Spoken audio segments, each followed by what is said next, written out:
Assalamualaikum warahmatullahi wabarakatuh. Innal Waalaikumsalam hamdalillah warahmatullahi wabarakatuh. nahmaduhu wa nasta'inuhu wa nastaghfiruh wa na'udzubillahi min shururi anfusina wa min sayyiati a'malina. May yahdihillahu fala mudhillalah wa may yudlil fala hadiyalah. Asyhadu an la ilaha illallah wahdahu la syarikalah wa asyhadu anna Muhammadan abduhu wa rasuluh. Allahumma salli wa salim wa barik ala Muhammadin wa ala alihi wa ashabi ajma'in. Subhanaka la ilma lana illa ma 'allamtana innaka antal alimul hakim. Allahumma aftah lana hikmataka wansur alaina rahmataka min khazaini rahmatika ya arhamar rahimin. Qala Allah Ta'ala fi kitabil karim. A'udzu billahi minasyaitonir rajim. Ya ayyuhalladzina amanu taqullaha haqqa tuqatih wa la tamutunna illa wa antum muslimun. Ya ayyuhan nasu taqu rabbakumul ladzi khalaqakum min nafsin wahidah wa khalaqa minha zawjaha wa bassa minhuma rijalan katsiran wa nisaa'a. Wattaqullaha allati tasaaluna bihi wal arham. Innallaha kana 'alaikum raqiba. Ya ayyuhalladzina amanu taqullaha wa qulu qawlan sadida. Yuslih lakum a'malakum wa yaghfir lakum dzunubakum.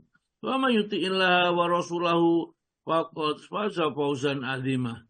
Amma ba'du fa innal asdaqal hadits kitabullah wa khairul hadi Muhammadin sallallahu alaihi wasallam wa syarrul muhtasatuha wa kula muhtasatin bid'ah wa kula bid'atin dhalalah wa kula dhalalatin finnar.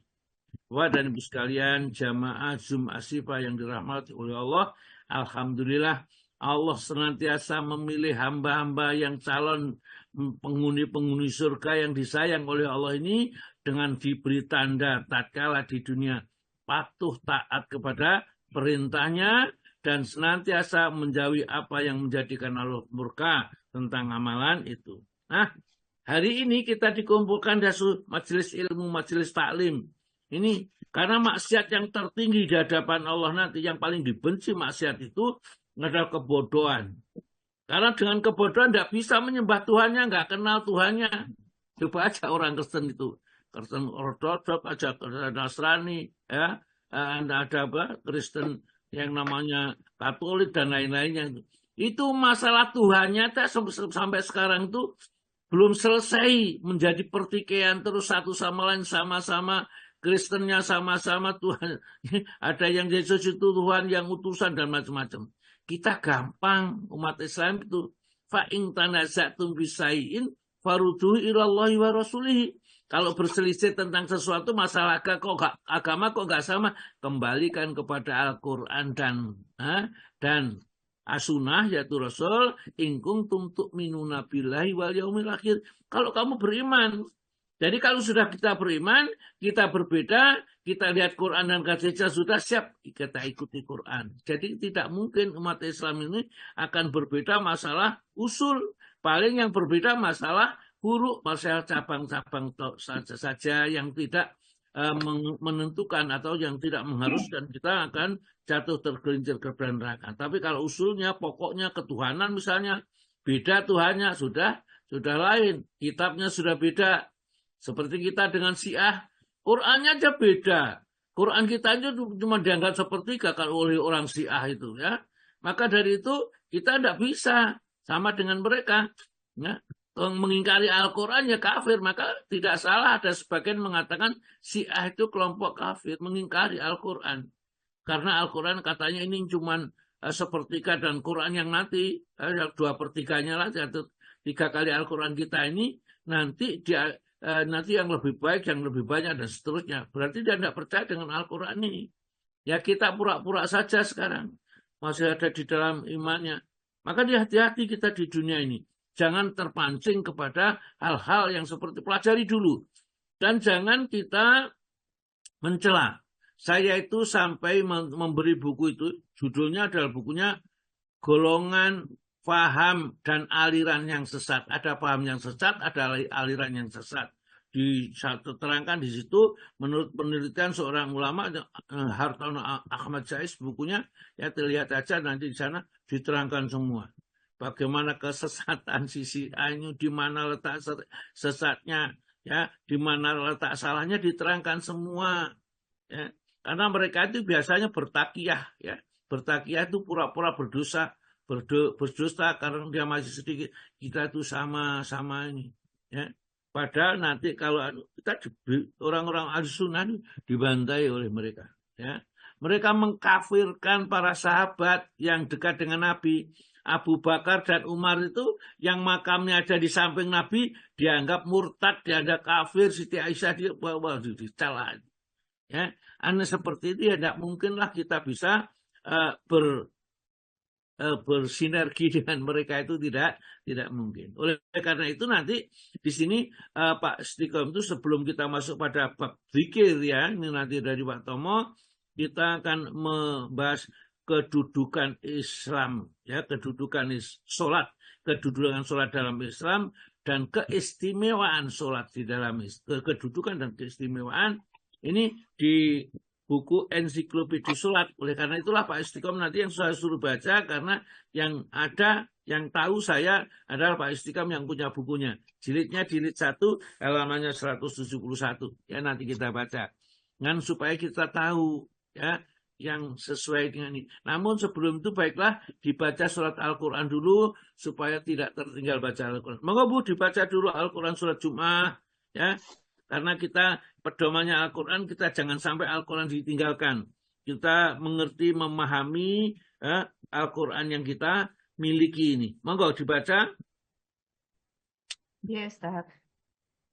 Assalamualaikum warahmatullahi wabarakatuh. Waalaikumsalam warahmatullahi wabarakatuh. A'udzu billahi minasy syaithanir rajim. Bismillahirrahmanirrahim. Masalul ladina hum milut Taurata summa lam yahmiluha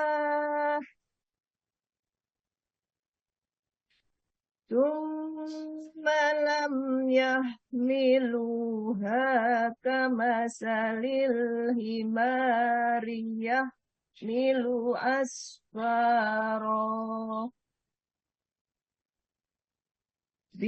Sama salul qaumil ladina kadzabu bi ayatillah.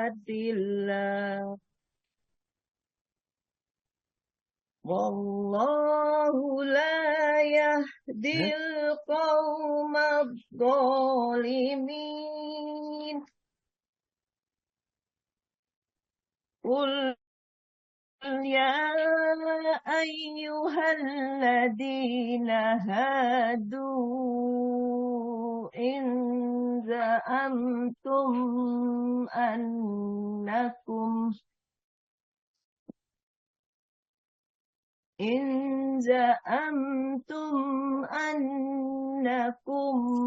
awliya'u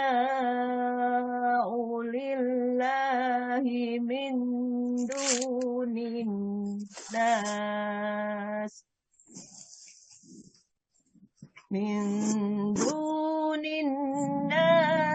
fatamannawul mauta in kuntum shadiqin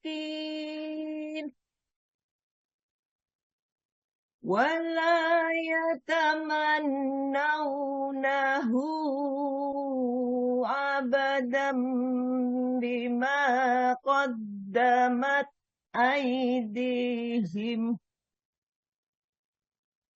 wallahu alimun bidzalimin. Qul innal mauta الذي تفرون منه فإنه ملاقيكم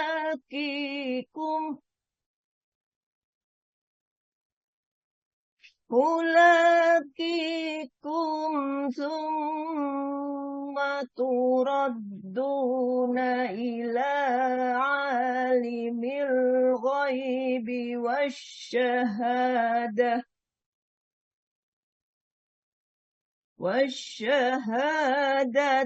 فينبئكم بما كنتم تعملون. Terjemahan surat Jumu'ah ayat 5 sampai dengan 8.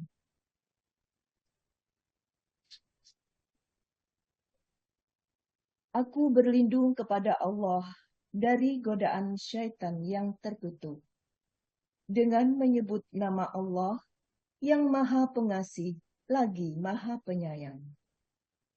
Perumpamaan orang-orang yang diberi tugas membawa Taurat, kemudian mereka tidak membawanya atau tidak mengamalkannya, adalah seperti keledai yang membawa kitab-kitab yang tebal.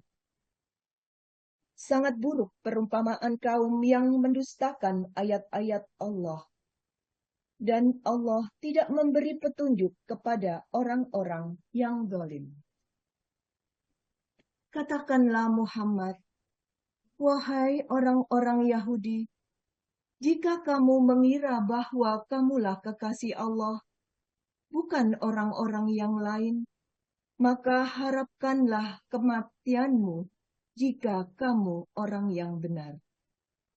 Dan mereka tidak akan mengharapkan kematian itu selamanya, disebabkan kejahatan yang telah mereka perbuat dengan tangan mereka sendiri.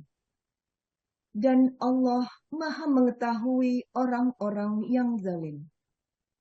Katakanlah, sesungguhnya kematian yang kamu lari daripadanya, ia pasti menemui kamu. Kemudian kamu akan dikembalikan kepada Allah yang mengetahui yang gaib dan yang nyata. Lalu Dia beritakan kepadamu apa yang telah kamu kerjakan. Maha benar Allah dengan segala firman-Nya. Shadaqallahul adzim. Alhamdulillah, terima kasih sekali banyak ya Bu yang telah membaca dengan baik sekali ya. Bu Elis ya. Inggih, Ustaz. Ya, Masya Allah ya, terus saja belajar, tingkatkan terus, jangan gampang puas dengan apa yang kita miliki. Orang itu serakah, rakus itu ada dua. Satu, rakus dengan dunia itu tercela. Rakus dengan ilmu itu terpuji. Jadi ilmunya senantiasa kurang ditambah terus ya. Nah, maka dari itu tidak ada orang yang puas seperti Ibnu Taimiyah itu. Sampai ya mau diancam dia mati dalam meninggal di tahanan ya, ditahan di penjara dia meninggal dunia. Itu masih menulis terus ya. Syekh Muhammad Abduh itu matinya itu karena tangannya dilarang untuk menulis, pulpennya dihilangkan, nggak bisa menulis, akhirnya mati. Kenapa? Orang itu kalau sudah ilmunya, orang berilmu seperti itu, seakan-akan bagian dari nyawanya ya belajar itu. Ya, belajar itu menyenangkan. Maka membaca Al-Quran itu mencerdaskan otak, ya, kemudian menyehatkan badan, memperbaiki sel-sel di dalam tubuh. Saya dulu tidak menyangka ya, jadi secara tidak sadar tatkala kena COVID ya 19 itu, ya mungkin sebagian penyembuhnya itu adalah dari baca Al-Quran. Saya gunakan baca Quran terus untuk hafalkan tuh. Lama-lama kok ya enteng, enak itu ya, tidak. Nah, kesehatannya menjadi membaik dan membaik. Padahal sebelah kiri, depan, kanan itu sudah kembali kepada Allah Ta'ala ya. Batinnya mungkin yang rawati ini si tengah ini kok gak mati-mati sih. Barangkali seperti itu. Jadi ternyata rahasianya Al-Quran luar biasa. Orang yang sering baca Al-Quran, mentadaburi, merenungkan, maka di samping diprimakan, ya kesehatannya meskipun tidak seperti anak muda barangkali, tapi masih gampang sehat, ingatannya juga masih terus tajam. Itu bukan karena apa, karena pinter, enggak, dari baca Quran saja. Jadi orang itu kalau suka baca Quran, senang baca Quran seperti itu. Maka dari itu setiap ngaji bagaimanapun Al-Quran kita baca. Sak ngerti-ngertinya.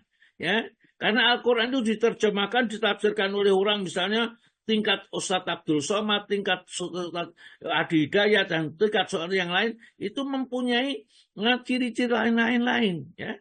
Ya, mereka tidak ada yang salah, mereka semua bagus, ya, karena tafsir Al-Quran. Al-Quran itu hanya di sini kita disindir, ya, disindir oleh Allah Subhanahu Wa Taala dibandingkan orang Yahudi. Allah Taala berfirman, "Masalul ladzina humilu Taurata tsumma lam yahmiluha, kama salil himari yahmilu asfara."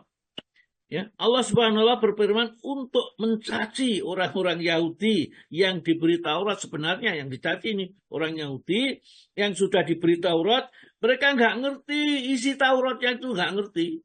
Ya, maka digambarkan seperti keledai membawa sak gerobak kitab, tapi tidak ada isinya. Maka dari itu kalau kita punya kitab di rumah, almarinya penuh kitab, tapi tidak dibaca, ya pada karo khimar. Ya, seperti ini. Ya, kita disindir oleh Allah Ta'ala seperti ini. Jadi, asal Allah Ta'ala berfirman untuk mencaci orang Yahudi dan yang diberi Taurat ini, mereka tidak membacanya, kemudian diajari dan dibebani untuk mengamalkannya, tapi dia tidak mau mengamalkannya. Maka perumpamaan mereka itu seperti keledai yang memikul beban-beban berat, kayu-kayu saja, tidak ada nilainya. Ini. Nah, ini juga barangkali kita juga.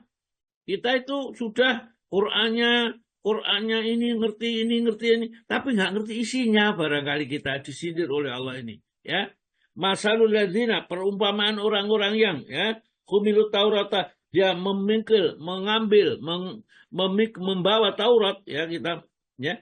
Masalul ladzina humilut Taurata tsumma lam yahmiluha, kemudian tidak mengamalkan kandungan isinya ada di dalamnya. Kama salil himar, seperti khimar, ya, binatang yang paling buruk suaranya ini, khimar ini, kata Allah. Yahmilu asfara, yang membawa kitab-kitab yang bertumpuk-tumpuk, wong khimar bawa kitab yang nggak ngerti. Maka dari itu di dalam surat di surat Al-A'raf, ya, surat nomor 7 ayat yang 179 itu di ujung ayatnya itu ulaika kal an'am bal hum adall. Mereka itu seperti binatang ternak, bahkan mereka sesat karena mempunyai hati tapi tidak untuk memahami ayat-ayat Allah, dan punya mata tidak melihat ayat-ayat Allah, dan dia pun juga mempunyai telinga tapi tidak untuk mendengarkan ayat-ayat Allah. Coba Pak Tomo tolong dibacakan ayatnya itu. Ada Pak Tomo? Tidak ada. Tolong yang lain dibacakan. Surat nomor 7 ayat yang 179. 179. Yesat. Ya. Walaqad darokna li jahannam. Yesat. Bismillahirrahmanirrahim. Ini Bu Wati ada. Monggo Bu Wati. Bismillahirrahmanirrahim. Dan sungguh akan kami isi neraka jahanam banyak dari kalangan jin dan manusia. Mereka memiliki hati, tetapi tidak dipergunakannya untuk memahami ayat-ayat Allah. Dan mereka memiliki mata, tetapi tidak dipergunakannya untuk melihat tanda-tanda kekuasaan Allah. Dan mempunyai telinga, tetapi tidak dipergunakannya untuk mendengar ayat-ayat Allah. Mereka seperti hewan ternak, bahkan lebih sesat lagi. Mereka itulah orang-orang yang lengah. Ya, jadi Yahudi itu seperti itu, punya Taurat nggak ngerti, ya, nggak ngerti. Coba dibaca yang agak sindirannya agak rotok tebel itu, ya, ayat yang ke-70, ya, 78 ya, 78 ya, 78. Wa minhum ummiyuna la ya'lamunal kitaba ila amaniya wa inhum ila yadhunun. Ya, di dalam surat Al-Baqarah. Ya, Al-Baqarah, ayat 78, betul. Monggo, Bu. surat Al-Baqarah ayat 78. Dan di antara mereka ada yang buta huruf, tidak memahami kitab Taurat, kecuali hanya berangan-angan, dan mereka hanya menduga-duga. Iya, ya nggak ngerti isinya. Lah ini kok kita orang Islam itu disindir, kok ya hampir sama dengan orang Yahudi. Ya, ya orang Yahudi, orang Nasrani. Orang Nasrani kitabnya pada terjemahan langsung, nggak ada Arabnya, tambah nggak ngerti juga. Wa minhum, dan di antara mereka, ya, wa minhum, di antara mereka umiyuna, orang-orang yang buta huruf, layak lamunal kitab, nggak ngerti isinya kitab, katanya, kata Allah Ta'ala, ila amannya, ngertinya ya dongeng-dongeng saja seperti itu. Wa inhum ila yadunun, dan mereka cuma menduga-duga saja. Nah ini di dalam surat Az-Zumar dikatakan juga orang Yahudi itu gambarannya seperti keledai yang mengangkut kitab yang banyak. Ya tentunya keledai itu tidak mengerti apa-apanya. Ya apa-apa ya, isinya di dalamnya. Alangkah buruknya perempuannya itu ya. Bi'sal masalul qaumil ladina ya, kadzabu bi ayatina. Sangat buruk ya perumpamaan yang dibuat oleh Allah terhadap orang yang mendustakan ayat-ayat Allah. Itu digambarkan orang gowo Quran nggak ngerti sini Quran, yang bawa Taurat nggak ngerti sini Taurat. Pokoknya orang nggak ngerti hidupnya itu seenak ini, nggak punya patokan hidup itu. Ya ini seperti ini. Wallahu, dan Allah la yahdil qaumadz dzalimin, tidak memberi petunjuk kepada orang dolim. Kenapa dia dikatakan dolim? Mestinya dikasih kitab itu dibaca, dimengerti, dipahami, dan diamalkan. Ini bocor saja tidak. Nah, ini kan celaka ini jadinya. Baca saja kitabnya tidak mau dibaca. Ya, akhirnya mereka tidak ngerti. Ya. Tapi dia menganggap bahwa dia itu kekasihnya Allah. Gak mungkin saya dimasukkan neraka. Lang tamasanun naru ila ayyam ma'dudat. Kami tidak akan masuk neraka. Paling kalau dimasukkan neraka ya cuma beberapa jam, beberapa hari saja. Ya, yang terbilang itu. Ya. Karena apa? Dia mengaku kekasih Allah. Ya. Bu Ati, coba dibaca ayat yang ke-80. Ayat yang ke-80 surat Al-Baqarah. Ya. Dan mereka berkata, neraka tidak akan menyentuh kami kecuali beberapa hari saja. Nah, sudahkah kamu menerima janji dari Allah sehingga Allah tidak akan mengingkari janjinya? Kamu mengatakan tentang Allah sesuatu yang tidak kamu ketahui. Iya. Ya, itulah orang-orang Yahudi itu. Katanya kalau nggak mungkin masuk neraka itu, makanya saya naik dewe. Ya, seperti itu. Orang Kristen katanya sudah ditebus, meskipun berzina, berjudi, membunuh, sudah ditebus dengan darahnya Yesus. Nggak mungkin dia masuk neraka. Ini amania, kata Allah dalam Al-Quran itu, angan-angan kosong saja. Yang nanti akan mereka melihat kenyataan, akan terkejut, ya, karena tidak pernah menyangka bahwa ada siksa yang seperti itu dahsyatnya. Ya. Ada direbus, ada dibakar, ada disate, dengan segala macam. Dia belum pernah menggambarkan seperti disebutkan di dalam surat Az-Zumar, surat nomor 39 ayat yang 47. Monggo coba Bu, Az-Zumar. Surat 39 ayat 37. Ayat 47. 47. Nggih, Ustaz. Dan sekiranya orang yang dolim mempunyai segala apa yang ada di bumi, dan ditambah lagi sebanyak itu, niscaya mereka akan menebus dirinya dengan itu dari yang buruk pada hari kiamat. Dan jadilah bagi mereka azab dari Allah yang dahulu tidak pernah mereka perkirakan. Iya. Azab dari Allah yang dulu tatkala di dunia gak pernah digambarkan. Kok ada siksa seperti itu? Maka tadi di dalam surat Al-Fajr ayat 24 ya. Ayat berapa? 25, 26 ya. 25, 26 itu. Fa yauma la yu'adzibu adzabahu ahad wala yusiku wasaqahu ahad. Pada hari itu tidak ada yang menyiksa seperti siksa Allah. dan tidak ada yang merantai seperti rantai yang dirantaikan oleh Allah kepada orang berdosa ini. Dan pada saat itu penyesalan yang sudah tidak ada gunanya iman. Maka kita ingatkan di sini jangan sampai seperti orang Yahudi gitulah ya. Dari beragama tapi gak ngerti isinya kitab, berangan-angan mereka masuk surga, padahal amalnya adalah amal-amalan ahli neraka. Maka dikatakan ayat 6 ini. Kul katakanlah, ya ayyuhalladzina hadu, wahai orang-orang Yahudi, Yahudi ya. In za'amtum, kalau kamu menduga, menyangka, mengira, mengklaim dirimu, anakum sesungguhnya kalian, ya, aulia Allahi, kalian ada kekasih Allah, ya, kecintaan Allah, min duninas, bukan orang yang lain. Fatamanul mauta, ya, inginkanlah kematian. Bilanglah kamu kepada Allah, ya Allah matikan saja saya. Itulah ya, in kuntum shodiqin. Kalau kamu benar bahwa kamu itu kekasihnya Allah. Karena apa? Kalau mati nanti masuk surga. Sudah masuk surga kan nggak di lewat neraka sama sekali karena kekasihnya Allah. Maka dikatakan di sini dalam ayat ini, cobalah kamu minta, ya Allah matikan saya supaya kamu masuk surga. Seandainya pada saat turunnya ayat itu dia mengatakan, ya Allah matikan saya, langsung dimatikan orang Yahudi ini. Maka tidak akan berani, ya, di ayat yang ke-7 mengatakan, walaya tamannaunahu, maka mereka sekali-kali tidak akan mengharapkan kematian itu, ya. Abadan selama-lamanya. Bima qaddamat aydihim, karena ulah tangannya sendiri, ganti-ganti ayat dan seterusnya, ya, memalsukan ayat. Ya, dia mengatakan nulis sendiri ini dikatakan datang dari Allah, padahal tidak dari Allah. Dia dari sendiri dirinya yang menulis, ya. Itu disebutkan di surat Al-Baqarah ayat yang ke-79. Monggo Bu Wati dibaca 79.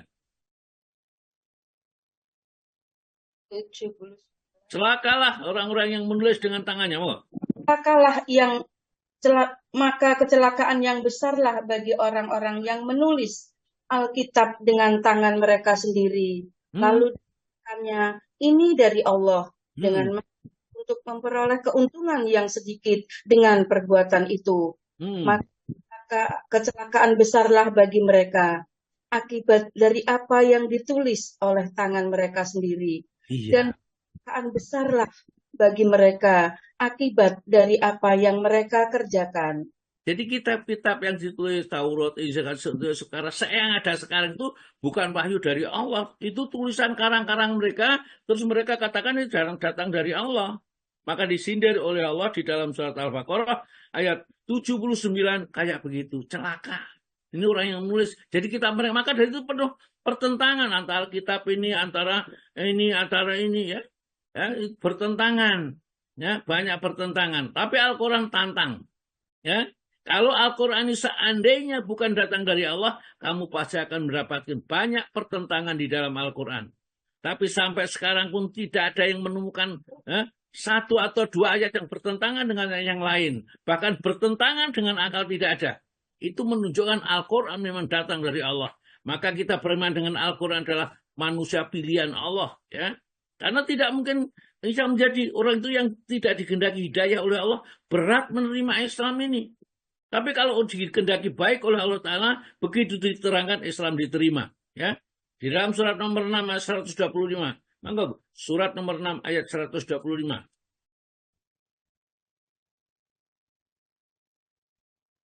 Monggo Bupati. Tidak ada Bupati. Ada Ustadz. Oh iya, ya. 125. Barang siapa yang Allah menghendaki akan memberikan kepadanya petunjuk, niscaya dia melapangkan dadanya untuk memeluk agama Islam. Dan barang siapa yang dikehendaki Allah kesesatannya, niscaya Allah menjadikan dadanya sesak lagi sempit, seolah-olah ia sedang mendaki ke langit. Begitulah Allah menimpakan siksa kepada orang-orang yang tidak beriman. Masya Allah, ya, kita dijadikan mudah, gampang menerima Islam, diterangkan, dibacakan, kita mengerti, kita amalkan, kita paham, kita imani. Tapi orang yang tidak dikehendaki oleh Allah seperti itu, berat sekali rasanya untuk menerima Islam ini. Maka itu bagaimanapun mereka diterangkan, dibacakan dalil hadis yang sahih dan dia tidak bisa. Maka dia Allah Ta'ala menyindir, innalladzina kafaru sawa'un alaihim. Orang-orang kafir itu sama atas mereka itu. Nah, anggar tahum, apakah kamu peringatkan mereka dengan ayat-ayat Al-Quran, dengan hadis-hadis yang sahih, dengan petunjuk yang dibawa oleh Nabi. Amlam tungdirum, atau tidak kamu peringatkan.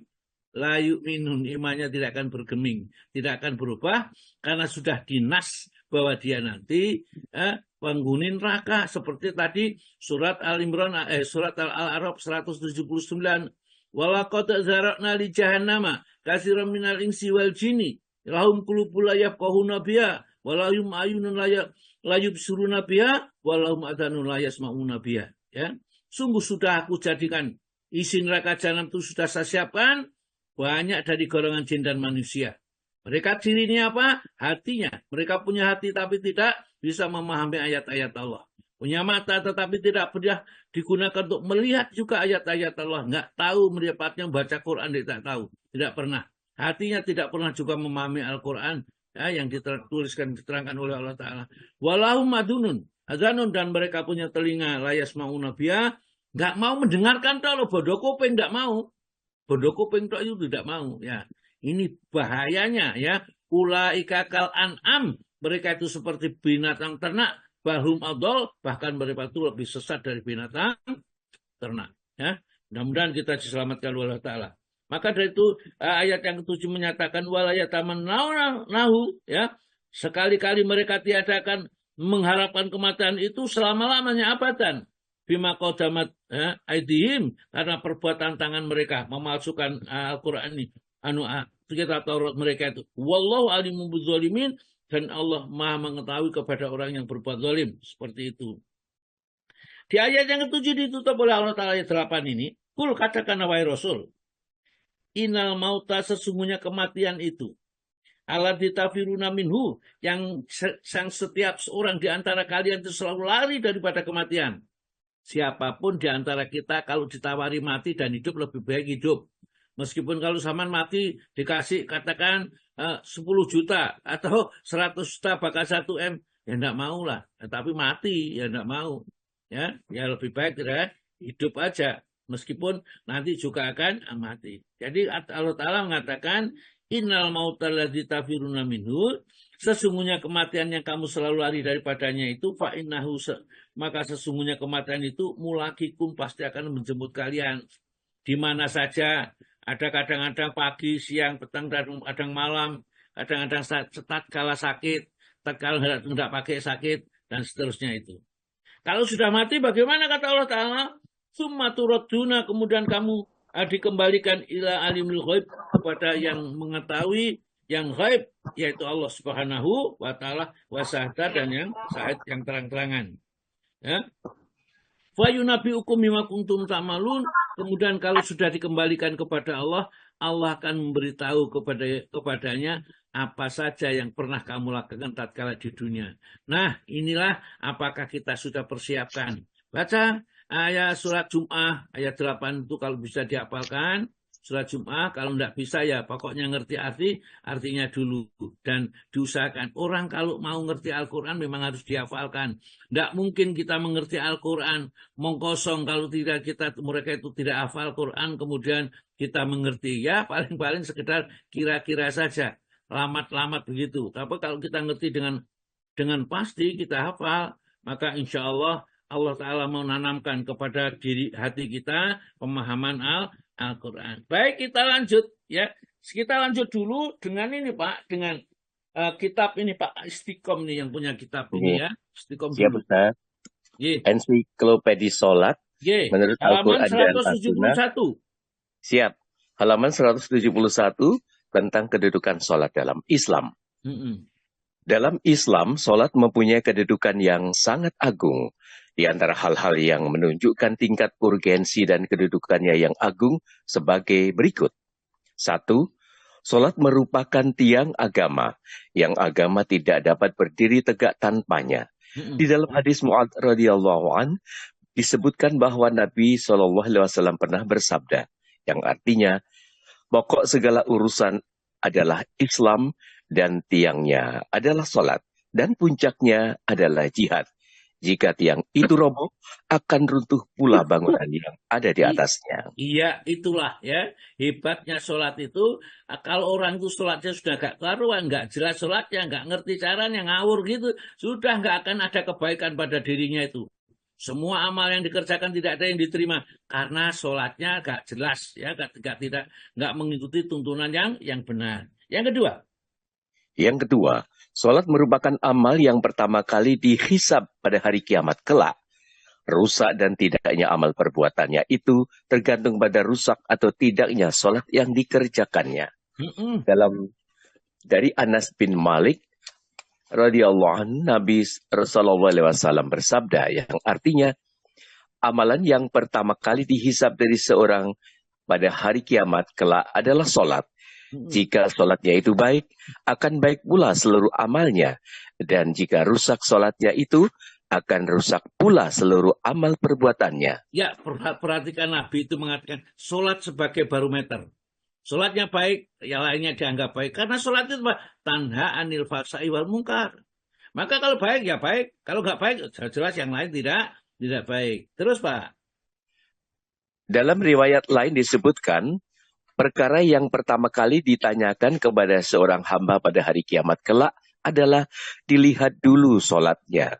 Jika sholatnya baik, dia telah beruntung. Dalam sebuah riwayat disebutkan telah sukses.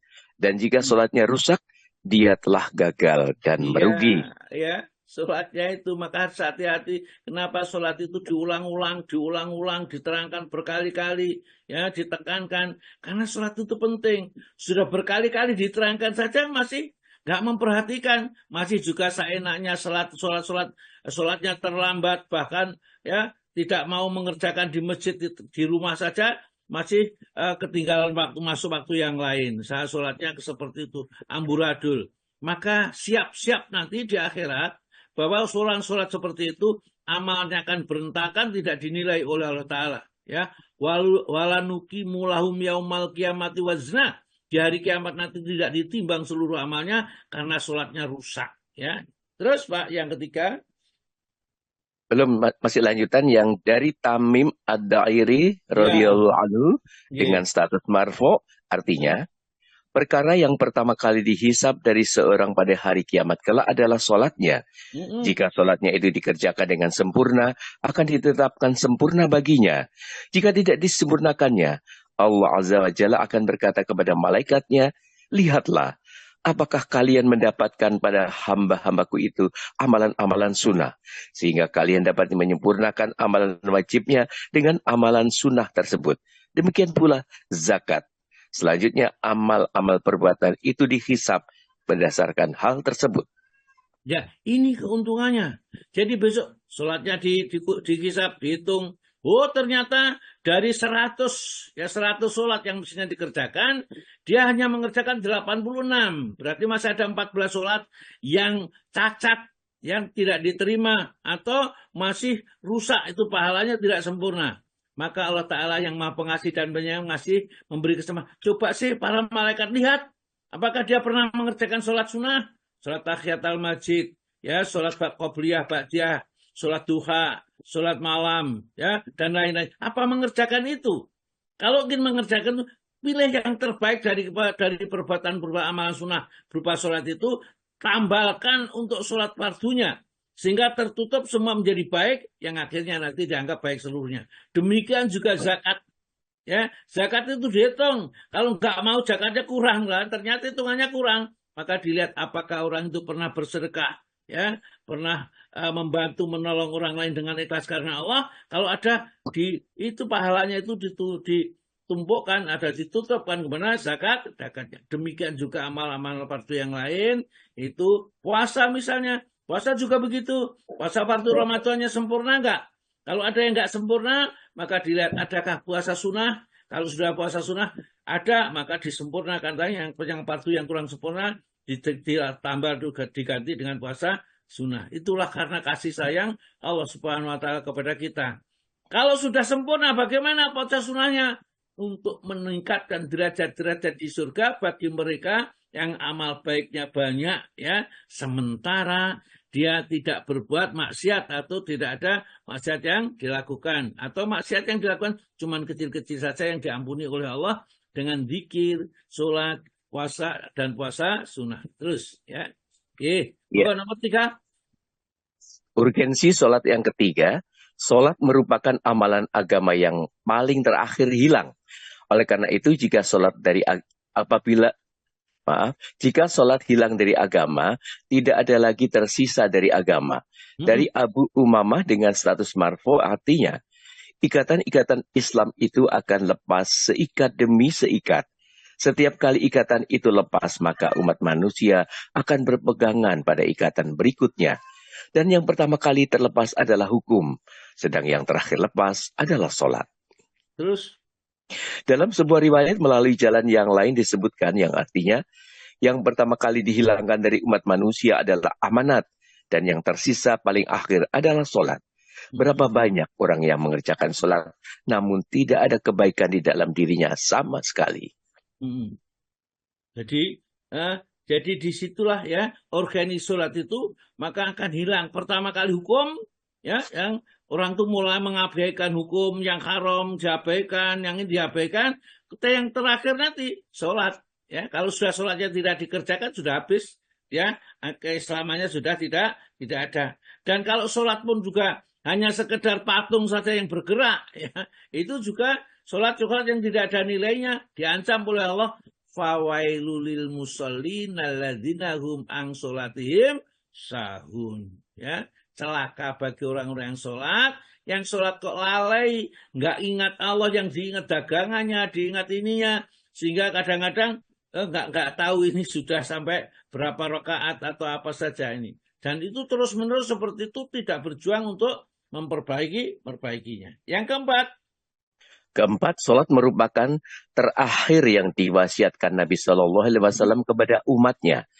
Dari Ummu Salamah radhiyallahu anha bahwasanya dia pernah berkata, wasiat yang terakhir kali disampaikan Rasulullah Shallallahu Alaihi Wasallam adalah jagalah sholat dan budak-budak yang kalian miliki. Sampai Nabiullah Shallallahu Alaihi Wasallam mengulang-ulangnya di dalam dada dan tidak dapat mengucapkan melalui lisannya dengan jelas. Ya, saking pentingnya, ya, saat-saat Rasulullah mau dipanggil oleh Allah, dicabut ruhnya oleh malaikat, maka dia mengatakan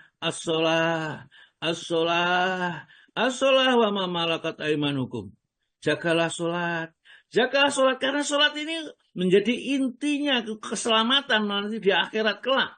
Ya, jangan sampai sia-siakan juga budak-budak yang kamu miliki. Ya, kalau dulu mungkin budak betul, sekarang istri. Istri itu kan ibarat budak.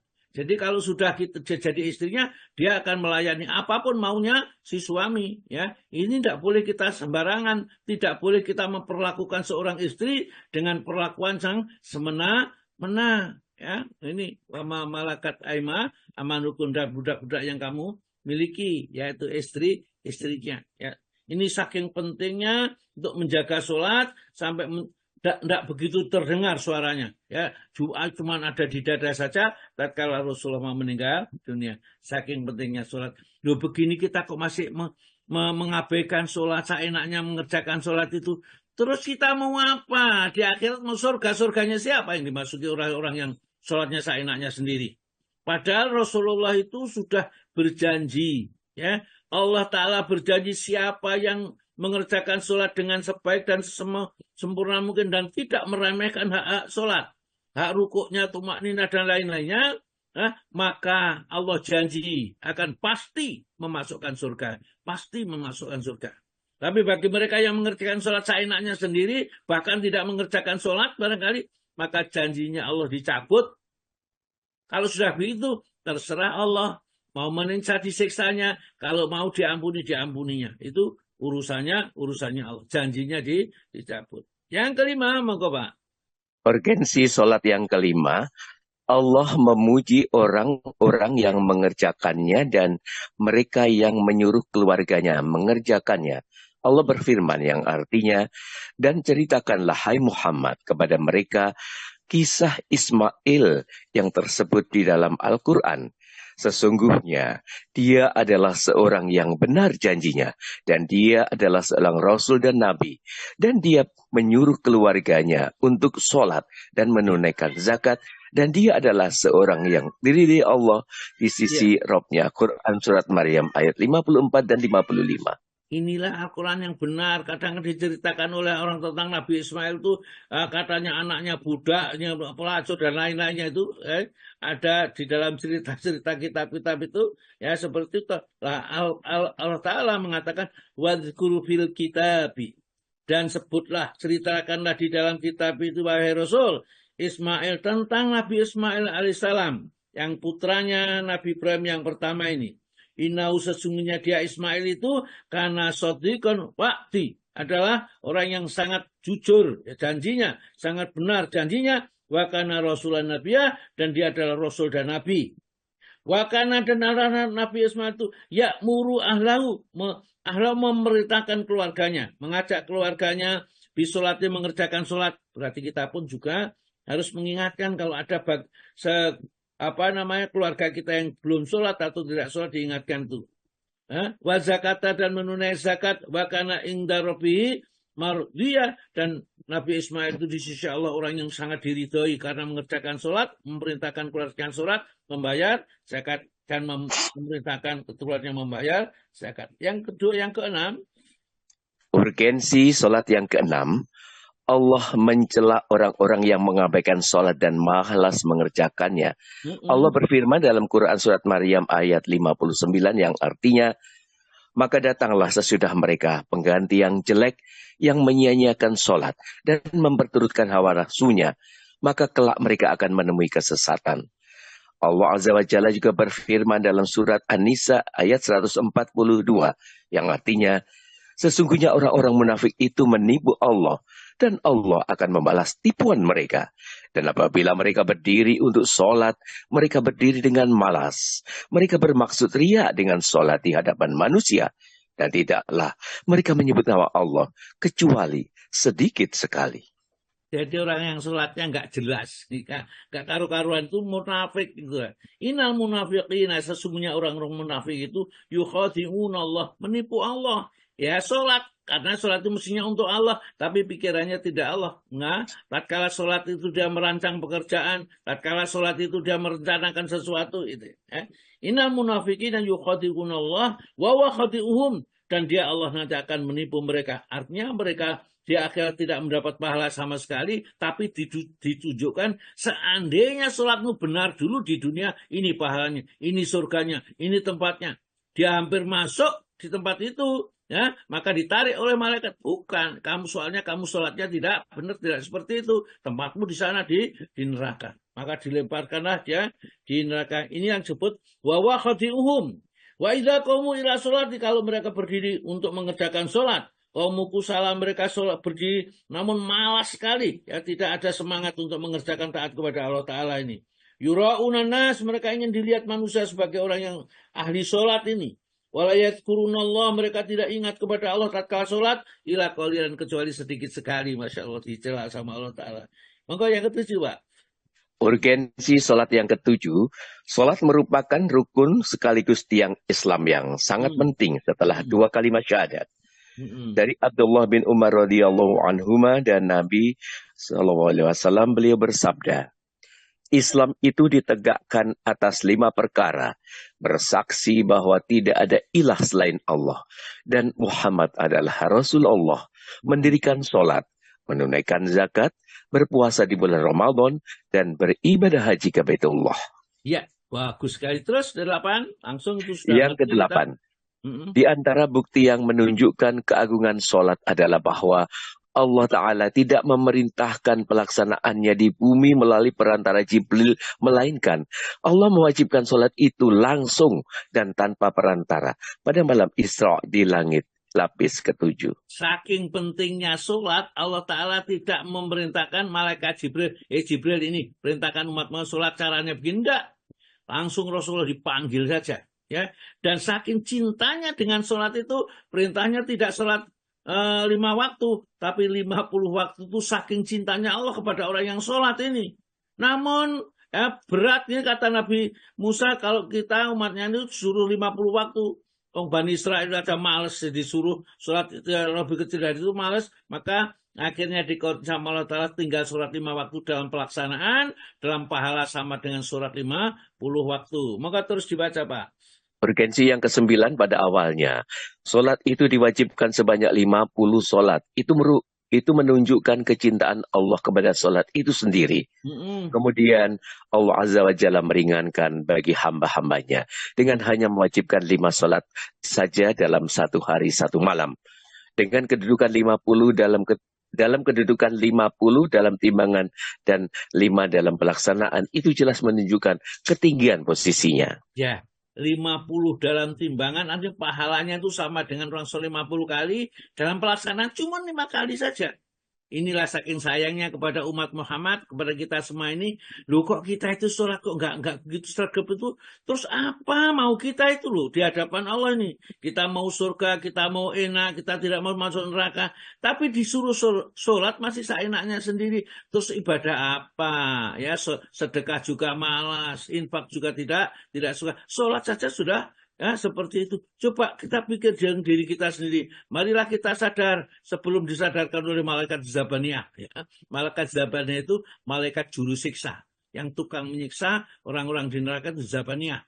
Kalau malaikat Malik itu malaikat penjaga neraka, rajanya penjaga neraka ini. Ya, malaikat Malik yang tukang menyiksa itu Zabaniyah. Ya, Sanatul Zabaniyah gitu ya. Yad'una dia sanat uzzabaniyah, ya itu kata di dalam surat Al-Alaq itu ayat-ayat yang terakhir itu seperti itu. Ya biar mereka menghirup temannya, aku akan tambah ke zabaniyah untuk menyiksa mereka ini. Langsung yang 10 Pak. Baik, yang 10 urgensi sholat. Yang ke-10 Allah membuka berbagai amal perbuatan orang-orang yang beruntung dengan sholat. Dan mengakhirinya dengan sholat pula. Itu jelas mempertegas tingkat urgensinya. Allah Ta'ala berfirman dalam surat... Cukup. Ya, ini sudah kita tahu langsung ya dari surat Al-Mu'min, ya, surat Al-Mu'minun, ya, ayat 1 sampai ayat yang ke-9. Ya, nanti dibaca sendiri karena ini nanti kalau tafsirnya terangkan. Karena ini kita selesaikan aja dulu nomor 11 langsung Pak. Baik, nomor 11, Allah memerintahkan Muhammad SAW dan para pengikutnya agar mereka memerintahkan keluarga mereka mengerjakan sholat. Allah Azza wa Jalla berfirman dalam surat Toha ayat 132 yang artinya, dan perintahkanlah kepada keluargamu mendirikan sholat dan bersabarlah kamu dalam mengerjakannya. Kami tidak meminta rezeki kepadamu. Kamilah yang memberi rezeki kepadamu. Dan akibat yang baik itu adalah bagi orang yang bertakwa. Iya, ini harus dipraktekkan yaitu wa'mur ahlaka, perintahkanlah keluargamu bisolati mengerjakan sholat. Wastobir alaya, sang sabar. Pemerintah itu ojo digebuki ae gitu, dicaci maki dengan ini macam sang sabar. Wasbir alaya, wastobir alaya yang sabar dalam memerintahkan sholat itu. Lanas alukari juga saya lo nggak memerintah kamu untuk bingung-bingung mikirkan rezeki. Rezeki itu sudah dijamin oleh Allah. Kamu bergerak saja, Allah Ta'ala akan memberi rezeki. Siapa di muka bumi yang tidak diberi rezeki? Tidak ada. Semua akan dapat rezeki sesuai dengan takdir yang sudah ditetapkan oleh Allah di Lauhul Mahfuz. Maka dari itu, saking bingungnya mikir rezeki sampai gak sholat. Ya, dia jadi notaris satu dari apa, pokoknya saking sibuknya pekerjaan sampai gak sholat. Inilah yang disebutkan nanti di dalam hadis yang sahih itu, mereka yang tidak mengerjakan karena kesibukan urusan dunianya nanti akan dikumpulkan dengan Korun, ya, dengan dikumpulkan Fir'aun, kan Ubay bin Khalaf, ya. Ini karena mereka tidak sholat karena sibuk dengan dunianya ini, ya. Wa'mur alaka bisolati wastabir alaiha lana soal kerja. Nahnu narzukuka, kami yang menjamin rezekimu, kata Allah Ta'ala. Sudah, jangan khawatir tentang rezeki. Kamu bergerak saja, sedikit sampai pasti diberi oleh Allah rezeki, ya.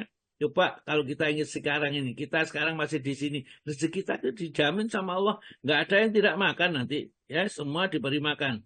Yang tidak ikut ngaji diberi makan, yang ikut ngaji juga makan, sama saja, ya. Mereka yang taat makan, yang berbuat maksiat juga taat. Tapi keuntunganlah mereka yang taat kepada Allah. Ya. Dan Abdullah bin Umar, ya, monggo Pak. Dari Abdullah bin Umar radhiyallahu anhuma dan Nabi sallallahu alaihi wasallam beliau bersabda, artinya, perintahkanlah anak-anak kalian untuk mengerjakan sholat ketika mereka berusia 7 tahun. Pukullah mereka karena tidak mengerjakannya pada saat mereka berusia 10 tahun. Serta pisahkanlah mereka di dalam tempat tidur. Ini dipraktekkan, diajarkan kalau anak diajari sholat, seakan rek cek cilik mau nonton TV, coba ini cek turu, subuh nggak dibangunkan. Yang salah orang tuanya. Ya, kalau muru itu perintahkanlah auladakum, anak-anak kalian bisolati mengerjakan sholat. Ini yang disuruh kita, yang memerintahkan anak kita sholat, nggak sholat kalau umur masih belum balik mereka tidak mendapat dosa. Tapi kita yang dosa kalau tidak mengajari anak kita sholat. Ya, masa anak jibarnya kasihan tadi malam sampai jam 11 malam dia main HP, ya biar aja tidur, ya. Masih kecil, masih umur 10 tahun kan enggak diperintahkan. Padahal kalau 10 tahun enggak sholat, disuruh memukul yang tidak menyakiti. Tentunya pukulannya ini. Karena di dalam Islam tidak boleh menyakiti orang lain. 12 Pak. Urgensi sholat yang ke-12, orang yang tertidur dan lupa diperintahkan untuk mengkodok sholat. Ini pun mempertegas tingkat pentingnya sholat. Dari Anas bin Malik radhiyallahu anhu dari Nabi SAW, beliau bersabda, barang siapa lupa mengerjakan sholat, hendaklah dia mengerjakan pada saat teringat. Tidak ada kafarat baginya, melainkan hanya itu saja. Terus? Dan dalam riwayat Muslim disebutkan yang artinya, barang siapa lupa mengerjakan sholat, atau tertidur sehingga tidak mengerjakan sholat, maka kafarat atau denda atau sanksi adalah dengan mengerjakannya ketika dia telah ingat. Orang yang tertidur dihukumi sama dengan orang yang tidak sadarkan diri selama 3 hari atau kurang. Pendapat itu telah diriwayatkan dari Ammar Imran bin Husain dan Samurah bin Jundai radhiyallahu anhu. Adapun jika masa tidak sadarkan diri itu lebih dari itu, tidak ada kewajiban baginya untuk mengqadha'nya, karena orang yang tidak sadarkan diri dalam waktu lebih dari 3 hari sama dengan orang yang tidak waras atau hilang akal. Wallahu a'lam. Ya, alhamdulillah sudah kita selesaikan semua. Jadi sholat itu yang boleh diqadha hanya sholat yang ditinggalkan karena satu, karena lupa. Yang kedua, karena tertidur. Boleh kita mengerjakan. Tetapi kalau kita sengaja meninggalkan sholat, maka kafarohnya adalah bertobat kepada Allah, memperbanyak sholat-sholat sunnah dan tidak bisa diqadai, ya. Jadi misalnya sengaja meninggalkan sholat zuhur, tidak bisa diqadai. Baiklah, saya kira sementara cukup, kita lanjutkan dengan zikir, ya. Kita lanjutkan zikir, ya. Zikir. Saya Ustaz. Yang Sutomo, ada Pak Sutomo. Ada Pak Sutomo, monggo. Ada Pak Sutomo, ada Pak Sutomo. Oh, Pak Sutomo ada fikih sunnah kemarin dilanjutkan Pak Sutomo, monggo fikih sunnah. Ya, Ustaz. Bismillah. Hinggaan bagi banyak berzikir. Allah yang Maha Agung sebutannya itu menitahkan kita agar berzikir kepadanya sebanyak-banyaknya. Ya. Orang-orang yang berakal yang dapat menarik manfaat dari merenungkan tanda-tanda kebesarannya dilukiskan sebagai berikut. Yang artinya, yakni orang-orang berzikir kepada Allah baik di waktu berdiri, ketika duduk, dan di waktu berbaring. Al-Imran 191.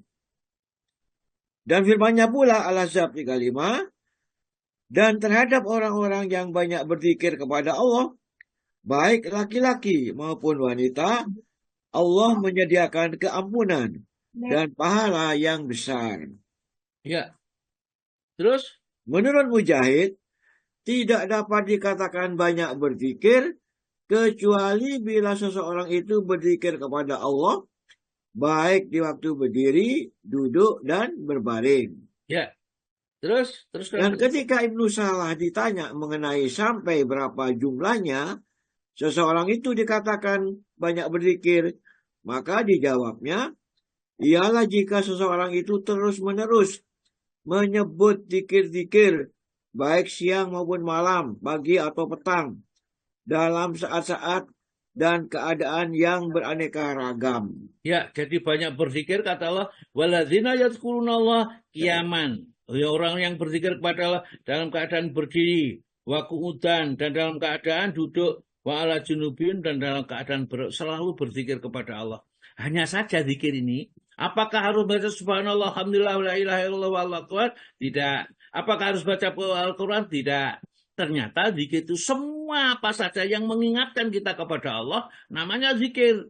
Ya, apa saja yang mengingatkan Allah kepada Allah itu adalah zikir. Dan kita setiap saat harus ingat kepada Allah sehingga kita tidak sampai terjerumus kepada perbuatan maksiat. Ya, monggo terus Pak Tomo.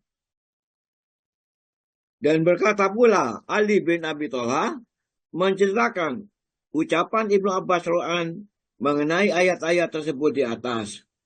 Allah Ta'ala tidak mewajibkan sesuatu atas hambanya kecuali dengan memberikan hinggaan tertentu. Sedang bagi yang udzur diberinya kelonggaran kecuali berzikir. Mengenai hal ini, Allah tidak memberikan batasan di mana seseorang harus berhenti. Dan Allah tidak memberikan sesuatu keuduran buat meninggalkannya kecuali bila ia terpaksa.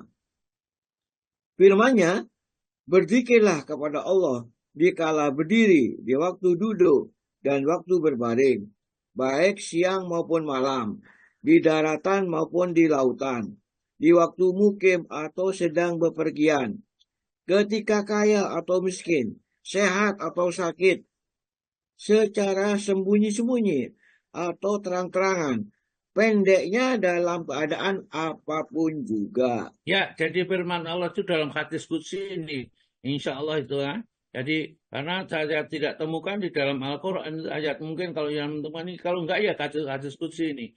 Jadi kita berzikir dalam kondisi apapun, zikir kepada Allah. Karena zikir itu lebih baik daripada bersedekah emas dan perak, daripada berjuang memenggal lehernya musuh. Itu saking dicintanya Allah kepada orang-orang yang ahli zikir. Dan zikir mencakup segala ketaatan, Pak. Zikir mencakup segala ketaatan. Berkata Sa'id bin Jubair, setiap orang yang beramal karena Allah demi mentaati perintah Allah, maka ia disebut berzikir kepada Allah. Sebagian ulama-ulama salam bermaksud hendak membatasi makna yang luas ini. Maka zikir itu ditujukan hanya pada beberapa macam saja. Di antaranya mereka ialah Atok yang mengatakan, majelis zikir ialah majelis di mana diperbincangkan soal halal dan haram. Bagaimana Anda membeli dan menjual, sholat dan berpuasa, nikah dan tolak, ibadah haji, dan sebagainya. Berkata Qurtubi, majelis zikir maksudnya ialah majelis ilmu yang peringatan, yakni majelis di mana disebut firman-firman Allah dan sunnah-sunnah Rasulnya. Begitupun berita-berita mengenai orang-orang soleh dari golongan salaf, ucapan-ucapan imam-imam dahulu yang suhud, yang bebas dari bid'ah, dan hal yang dibuat-buat bersih dari maksud-maksud jelek dan nafsu serakah. Jadi semua hal yang mengingatkan kita kepada kebaikan, berkaitan menuju kepada ketaatan kepada Allah, ini namanya zikir. Membahas tentang bagaimana berjual beli yang halal, yang tidak mencuri, tidak curang. Itu termasuk berzikir. Majelis ilmu sekarang itu majelis zikir, yang di dalamnya turun malaikat di sini. Ya, maka dari itu jangan kaget kalau orang yang sering mengikuti kajian itu hatinya tentram, tenang, damai, karena turun anggalus sakinata, turun ketenangan di dalam dirinya. Ya, orang yang mengikuti majelis-majelis zikir, semakin banyak mengikuti majelis zikir, orang itu tidak menjadi semakin mudah, semakin tenang. Maka kita lihat ya, saya punya teman ini, kalau dulunya sering ikut majelis ilmu, majelis taklim ini, ya. Tetapi karena sudah sepuh tua ini ya, di atas saya umurnya, ya. Kemudian ya nggak bisa ke masjid saja sudah sakit, pahanya lututnya ini, kemudian dia susah itu, berjalannya juga susah, yang sekarang hanya tinggal bisa Jumatan saja. Nah, ini ternyata badannya menjadi tidak sekuat dulu ya, sekuat pada saat dia ikut majelis ilmu. Maka dia ternyata majelis ilmu itu di samping menyehatkan rohani, jasmani juga akan termasuk. Ya, insya Allah kalau kita ikuti terus gak gampang duta, gak gampang dublek gitu ya.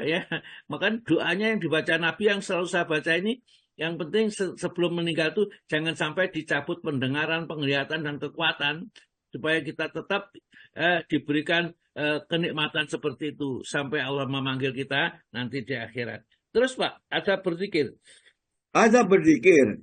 Tujuan berzikir ialah mensucikan jiwa dan membersihkan hati serta membangunkan nurani. Iya. Hal inilah disyaratkan oleh ayat-ayat yang mulia dalam Al-Ankabut 45. Dan dirikanlah sholat, karena sholat itu mencegah perbuatan keji dan mungkar. Dan zikir kepada Allah itu lebih utama lagi. Iya, jadi akimis sholata, tegakkanlah sholat. Karena di dalam sholat isinya zikir juga. Inna sholata, sesungguhnya sholat itu tanda dapat mencegah seseorang anil faksai dari perbuatan keji, wal mungkar dan pekerjaan mungkar. Dan wala zikrullah, dan zikir kepada Allah akbar lebih besar lagi. Daya pencegahan dari perbuatan keji dan mungkar nih. Karena zikir kepada Allah di luar sholat itu, setelah kita mengerjakan sholat, maka itu adalah penghalang untuk berbuat maksiat yang paling besar.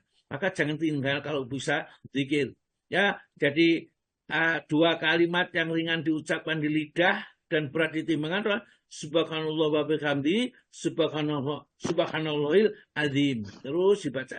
Berangkat ke masjid, pulang ke masjid, berada di rumah sambil mengerjakan tugas-tugas atau ngepel apa saja dibaca itu. Maka orang itu nanti kata Nabi, tidak ada orang yang membawa amal sebanyak dia kecuali orang yang membaca seperti dia atau lebih banyak dari dia ini. Ini bacaan yang mudah tapi menghasilkan pahala yang besar. Ya, maka terus artinya buat mencegah perbuatan keji dan mungkar, zikir kepada Allah itu lebih ampuh lagi daripada sholat.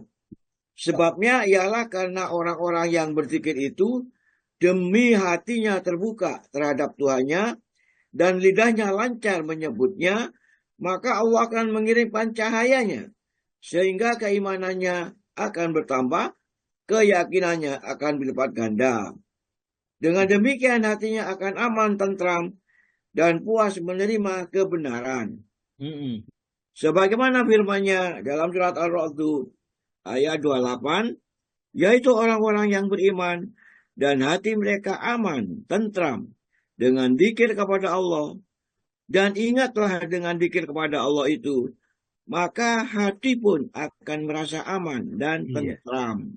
Iya, ya. Alladzina amanu, orang yang beriman itu, wa tatma'innul qulubum, dan hati mereka menjadi tentram bizikrillah dengan zikir kepada Allah. Wa idza dzukirallahu wajilat qulubuhum. Kalau disebut tentang Allah, zikir kepada Allah, hatinya bergetaran.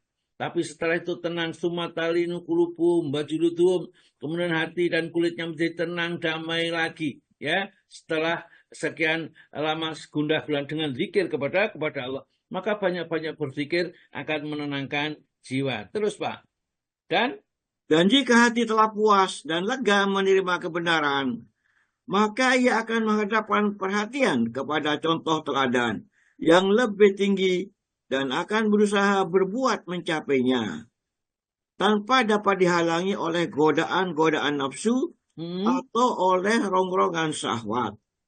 Terus? Oleh karena itu, kedudukan zikir ini bukan soal remeh, sebaliknya amat penting dalam kehidupan manusia dan tidak masuk akal jika hasil-hasil ini akan dapat terwujud dalam hanya dengan menyebutnya di bibir belaka.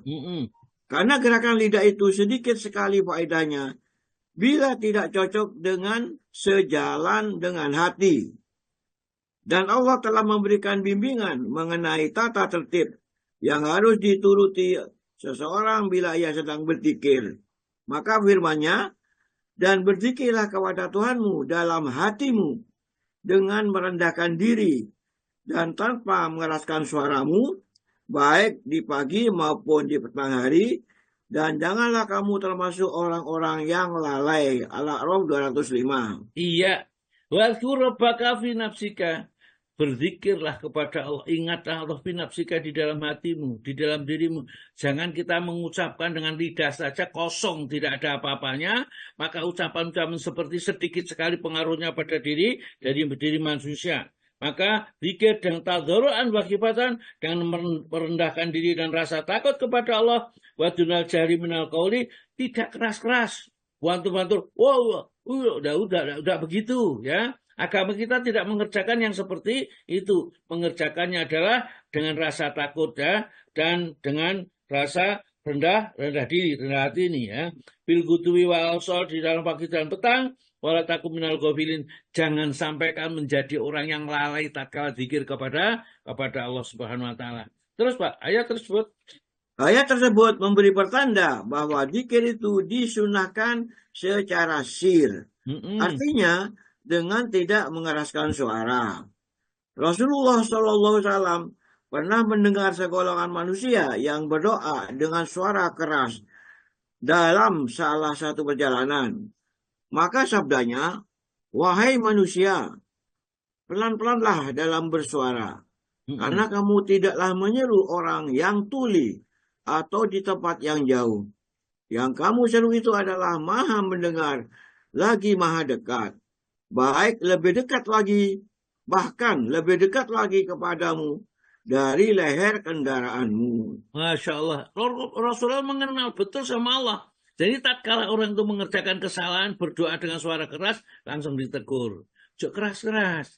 Yang kamu minta itu, kamu seru itu orang zat yang paling dekat dan Maha mendengar. Kenapa kamu berteriak? Teriak. Diingatkan seperti itu. Karena Rasulullah betul-betul kenal kepada Allah. Terus di antara tata tertibnya maka Pak? Sebagaimana ia memberi petunjuk agar dalam berzikir itu seseorang hendaklah bersikap dalam keadaan harap-harap cemas. Ya, terus di antara tata tertibnya lagi ialah agar orang yang berzikir itu bersih pakaian dan suci badan serta harum baunya. Karena demikian akan menambah kegairahan. Di samping sedapat mungkin menghadap kiblat. Karena sebaik-baiknya majelis ialah menghadap ke arah kiblat itu. Ya, ini tentunya yang normal, Pak. Kalau kita sedang sakit, ya tidak bisa kita dalam keadaan suci. Bagaimana suci? Mungkin kita pakai pampers atau pakai apa, kita kencing di situ, kemudian pakai, ya tempatnya juga tidak suci. Ini kalau dalam keadaan normal ya seperti yang diterangkan di dalam kitab ini. Tapi kalau dalam keadaan emergency gitu ya, kita di rumah sakit sedang diinfus atau apa ya, kita berdoa seperti itu. Insya Allah kalau hati kita sungguh-sungguh mendekat kepada Allah, Allah Maha mendengar dan Allah Maha mengetahui. Baik, sampai di sini dulu sementara. Kita lanjutkan nanti sampai keutamaan berkumpul pada majelis zikir ya. Monggo saya sampaikan kepada Pak Istiqomah dulu. Ya, kita nanti, monggo Pak Istiqomah.